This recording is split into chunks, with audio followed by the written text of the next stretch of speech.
I love seeing the face on a child's face playing with the toy that you've made. That's my favorite part of the whole, like, that is why I do what I do. Every year during the Christmas time, Hasbro does this event called Oh Global yeah. Dave Joy, and they'll, like, give out toys to the community and pack them up, and, like, we'll get to play Sweet. pretend that we're, like, Santa's elves, and we'll do toy delivery to the local community, That's and the awesome. excitement on their faces every time, it's like, oh.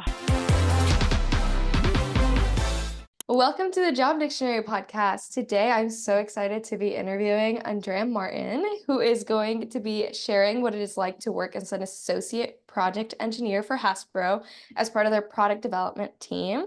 Welcome. How are you? Oh, I'm good. How are you? I'm good. I'm good. So happy to have you here. Happy to be here. So to start off, we always ask our guests three questions that are just kind of quick. So, in your own words, what do you do? Where do you live? And as a kid, what did you want to do when you grew up? All right. So what do I do? I'm an associate project engineer at Hasbro. I make toys for a living. That's the easiest way to put it. I'm based out of Pawtucket in Rhode Island, and when I was Awesome. a kid, I think I wanted to be an astronaut the most. Oh, I love that. Okay. And how long have you been working in this field so far? So I've been working at Hasbro for 2 years now. Also, Two and a yeah, two and a half, maybe? yeah, Something like that. yeah. And you started there with a co-op, right? I think it's what Right. I, So that's yeah. discounting the co-op. So before I came on full time, I did one whole year co-op, and then after that, I joined the company. No, that's awesome. Okay, and what made you want to go into that specific career path? Like, how did you get your start there?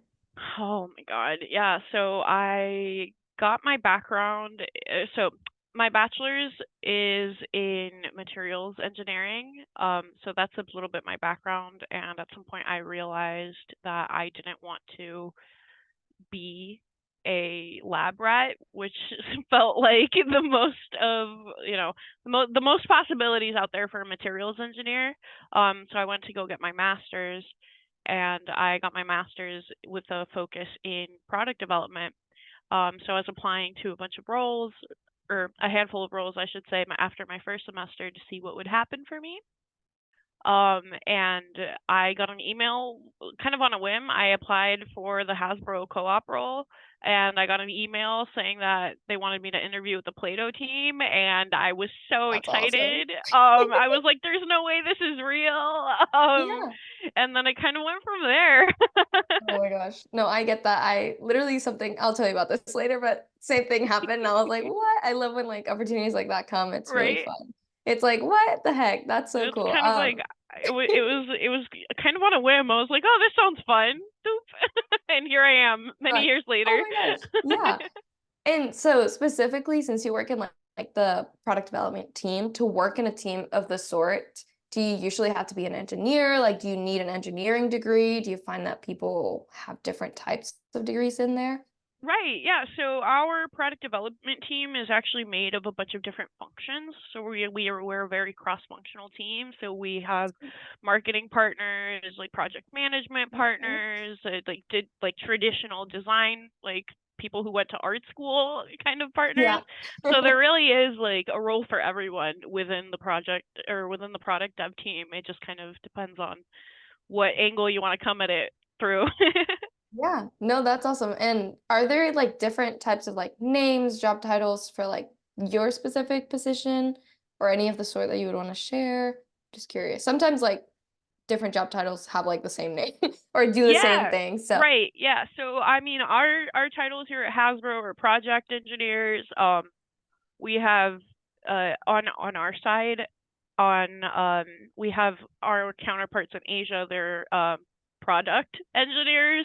So it just kind of depends. I think either on where in the timeline you pick up, but generally like product development engineer, project engineer, and within any product development space, those will be the sort of titles that you hear. what a day in the life is like in your role. Like, I know you mentioned you have a lot of different, types of people that do totally different Yeah. things. So I'm curious to hear like how that cross-functional team works together? Yeah, so it's really simple. Like our goal at the end of the day is to get a toy on a shelf somewhere, right? Yeah. Um, so we have a bit of a process as to how we make that happen, but a day in my life usually looks like, doing a little bit of cost estimating, a little bit of, making sure that the designs look good and feasible. But it involves a lot of talking to my cross-functional team. So no Hmm. matter what stage of the process I'm in, like if I'm doing some estimates or if I'm running some financials, I'm talking to my finance partners, I'm talking Yeah. to marketing to like make sure that the price value is accurate, or how can we, can we deliver this at a better price based on where we are? That's always what they're pushing for too, right? Like, hey, what SRP can we deliver this that our consumer is going to find this product appealing, right? Yeah. And then, so that's on the more numbers side. And on the more like creative side, I get to work closely with our designers to, take a look Awesome. at actually like the aesthetics and make sure that things are like moving the way they want them to move, Yeah. and like what they're making is fit for manufacture to some degree, Hmm. depending on the role, but this does come into play at a certain point of our process. And then on the other side of that, it involves sending a lot of emails to our counterparts globally as well.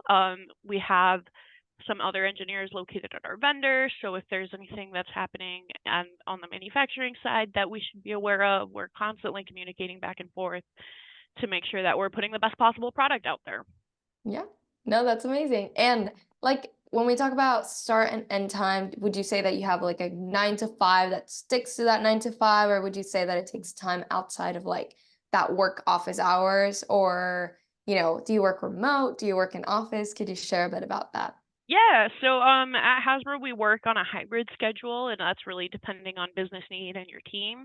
Right. Um, so currently, we, at least on my team, we do Mondays and Fridays from home, as well as Wednesdays occasionally. That one's the one that depends on business needs sometimes. Yeah. um, and then Tuesdays and Thursdays we'll come into office because this is when we do our sample reviews, like when we get samples in from our manufacturing vendors, a lot like we'll review them in house and like I said, make on comments to deliver the best possible product. Yeah. But those really have to be in person. And it's better if you can do them under the same roof as the rest of your team. It just makes the info transfer a lot Collaboration. faster and Right. a lot easier. I love working at Hasbro because we get half day Fridays. So really, Fun. right? So I love really, that. we're out at like 1 p.m. on a Friday, and our weekends like 2.5 days, which is awesome. And then on summers, Awesome. that shortens to noon. So we really, there's no like, oh my God, the weekend. No, it's like the weekend starts like nice, and we have the opportunity to Nice. flow into it a little bit better. So That's that's awesome. awesome. It's Yeah. one of my favorite perks. And Love then that. in terms of bringing work home, um, depending on, the project that we're working on or something like that, it's very dependent on the complexity of it too, or how many stakeholders are involved that will need to have meetings at night. It's not uncommon, it's not super common, but like, like I'll say that once a month at least, I'm on a call from like 8 to 9, but Okay. it's usually not much longer than that. Gotcha. Yeah. And like through that, you work hybrid, you work in person, there's a lot of collaboration. What are like some technologies or tools that you find yourself using a lot, like in your role? Well, we spend a lot of time on Teams. Um, Yeah. so I think that's a universal answer these days. But we spend a lot of times on Teams. Some of our team members are on the West Coast. Yes, on the Yeah. West Coast. So it's the only way we can get a hold of them. Right. It's a lot of Excel spreadsheets in terms of like, receiving quotes. If we're reviewing any CAD, we'll use SolidWorks, occasionally a random 3D PDF, or a ZBrush, or Okay.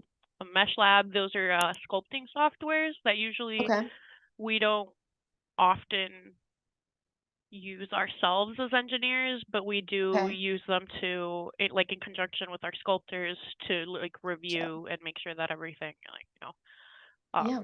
So the most I know how to do is like move the figure so that it like spins, or like look at it at different angles on like Mesh Yeah. Lab. So The rest is the design.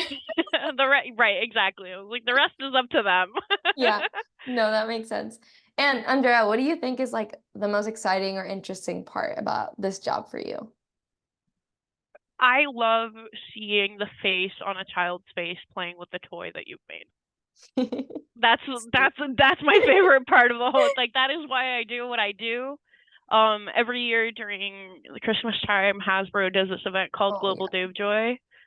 And they'll like give out toys to the community and pack them up, and like we'll get to play Sweet. pretend that we're like Santa's elves, and we'll do toy delivery to the local community, That's and the awesome. excitement on their faces every time. It's like, oh, this is why. Yeah.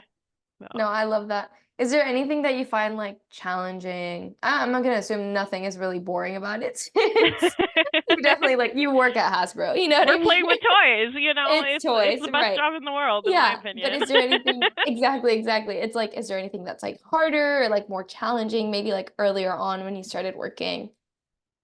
Yeah, I think what happens is sometimes in the dev process things will come up, and whenever we're faced with a decision like where no matter what something is going to get Hmm. impacted, whether it's um our schedules moving around and like maybe pushing out farther than we wanted to, or maybe things are coming a little more expensive, something has to give Right. eventually when something comes Hmm. up that's unexpected.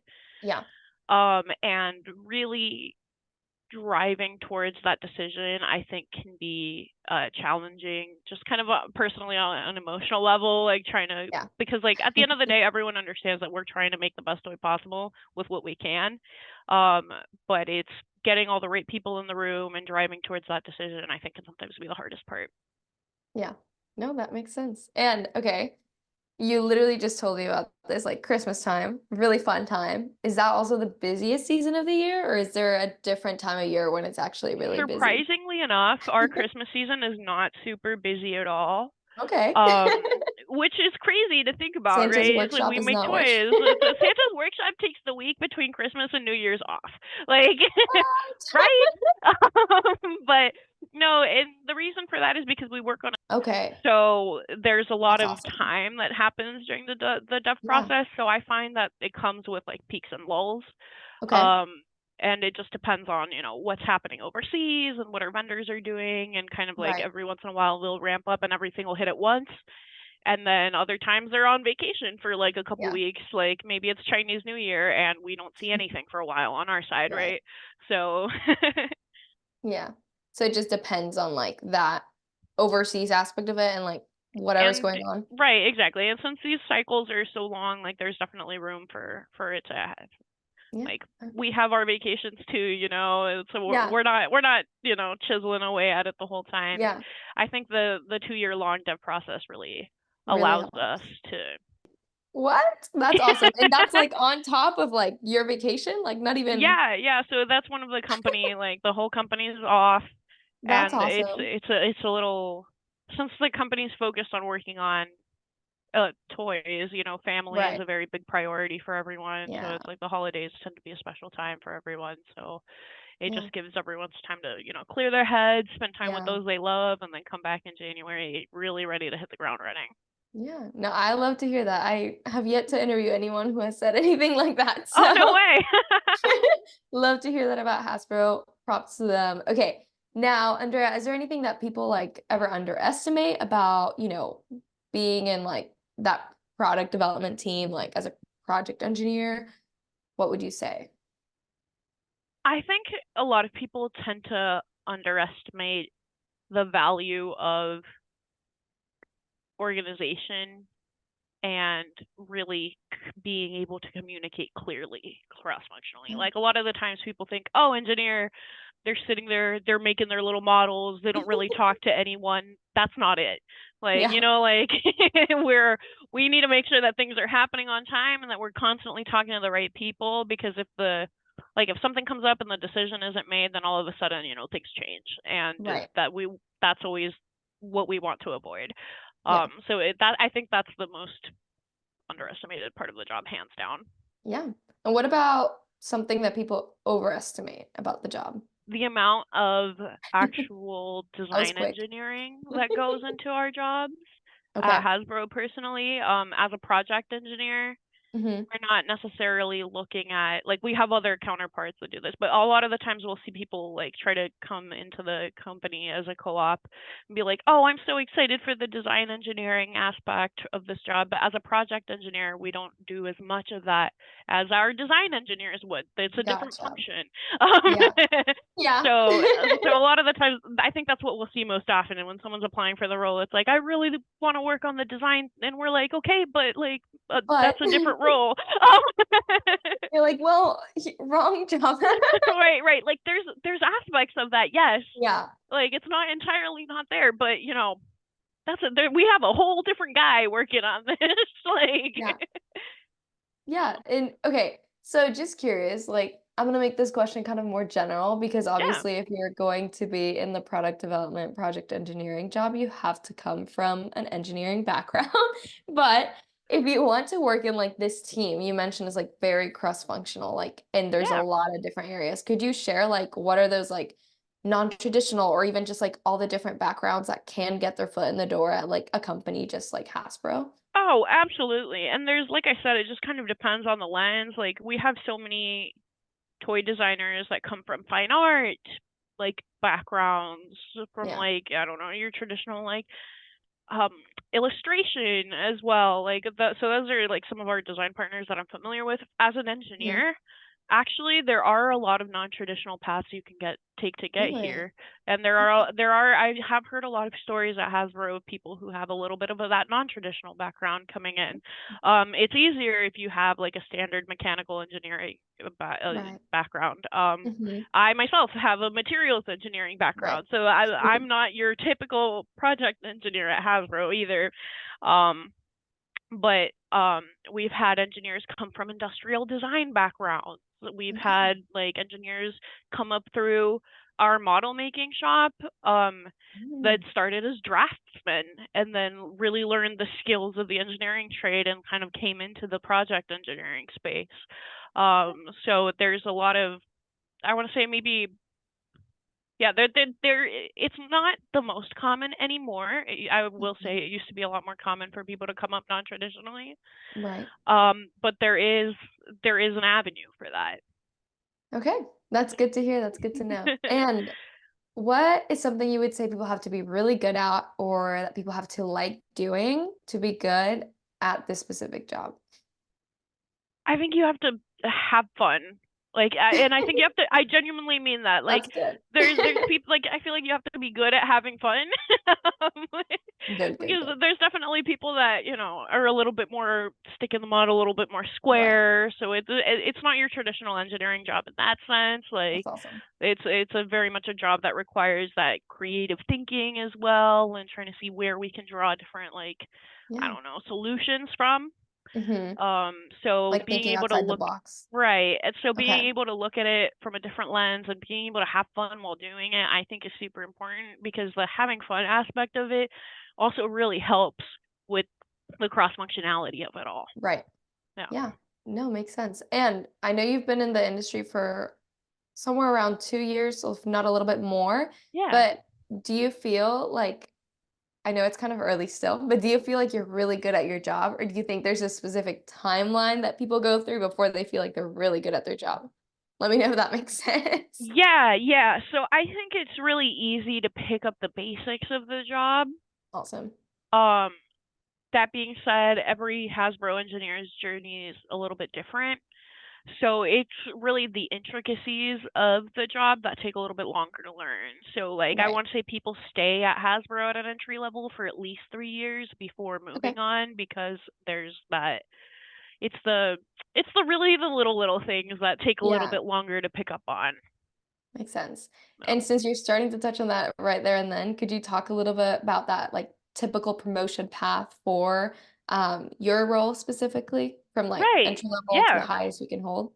Yeah. So Our promotion path starts at associate project engineer, and like I said, Mhm. people will remain at that role anywhere between 3 to 5 years typically, Mhm. depending on, your journey. Like I said, everyone's Right. is a little bit different. Yeah. And then from there, you go to project engineer, senior project engineer, and then after senior project engineer, what something that happens is uh, usually it splits. Sure. The like branch or the way to continue Right. growing up splits into what we call like the technical track and the managerial track. Okay. So after from that on the technical track, you'll see like people go up to VPs, senior directors, that level, and they're really focusing Gotcha. on managing people. And then on the other Right. side, we start after a senior engineer, you'll get like associate principal engineer, and then all the way up through like a Okay. fellow engineer. And these are Okay. people that really took an interest in technical aspects of the process and wanted to look at Mastered that it. and gain the mastery there. Yep. Gotcha. Okay. That's interesting. That's really cool. Yeah. I'm always curious because like I don't know. I feel like usually with like STEM and like just engineering and whatnot, what the higher you go up, usually people just go into managerial. So it's cool to hear that you guys Yeah, also no, have that we've got the technical side of it. options. Yeah. Yeah. So No, I that's think that's awesome. awesome. Yeah. Okay, Andrea, this is a much more personal question. So feel free to answer it like with as wide of a range or statistic as you want. Doesn't have to be as personal, but could you share a bit of like what an average salary may look like for someone on an entry level that's working, as an associate project engineer? Right, yeah. So I've heard of anywhere between like 60 to 90, like that range. Awesome. Perfect. Thank you so much for Yeah. sharing that. I appreciate it. And so when people in this field move on, like what do they often go into next? Is there like a theme to it, or do you think that they just kind of springboard into anything else? So I've seen a couple themes, I think, Okay. from people that have like, gone on different journeys. A lot of the times people will continue in a consumer product goods path. Um, they'll like we've seen people go to Shark Ninja, like Helen of Troy as well. So it's either consumer product goods or entertainment, interestingly enough, but not entertainment in a traditional TV and movies kind of way. Okay. A lot of Like people go to Imagineer. Disney, like, Okay. and go start working for Imagineering, and Yes. Universal, and and like live location Yeah. entertainment. That's awesome. So that's a really cool, I think, split that Yeah. happens. Okay. No, that's fun. That's fun.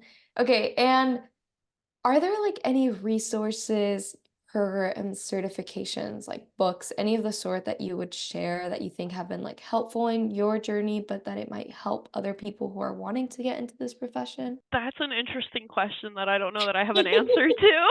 That's Um, okay. like personally, I didn't really read anything coming Yeah. into it. Like I said, it was very, very serendipitous.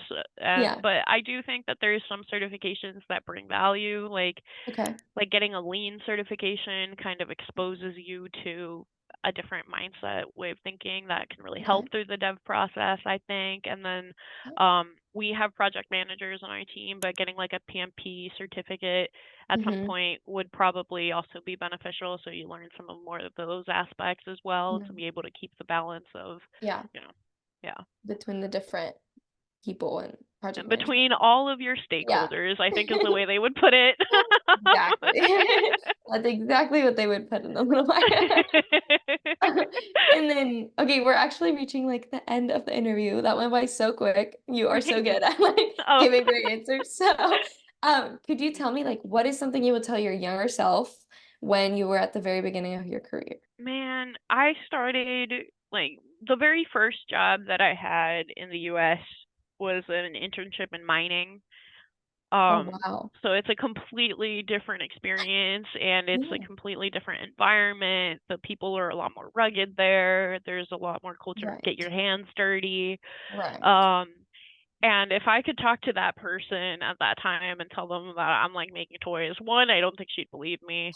Um, but I think the biggest advice that I would give her is to be patient. Um, Yeah. in it just in general, in my approaches to people and my approaches to situations, and I think that's the biggest. That's what I would say. Yeah. Like your opportunity is gonna come, and it Yeah. did, and you got the Yeah. cool. So I love that. Well, Andrea, thank you so much for joining me today. Literally, like the coolest company ever. I am so happy that I got to interview you. I And think yeah, so too. It's yeah, awesome. thank you Living for the joining dream. me. Yeah, no, thanks for having me. This has been an awesome Yeah. conversation. You just got one episode closer to learning about the world of jobs out there. To explore the rest of our career categories and find your best fit, go to jobdictionary.com to sign up for the beta users waitlist. Then subscribe here to find the next episodes coming out this week. And as always, drop us a comment, review, or message to let us know how we can better attune our episodes to your specific needs. Follow us on TikTok, Instagram, Facebook, LinkedIn, X, Threads, Pinterest, and wherever else you're on socials to go get our short, snappy preview reels that expose you to new job options every day. Because here at Job Dictionary, we believe your big aha moment can be just one scroll away. Go check it out and get out there. Cheers!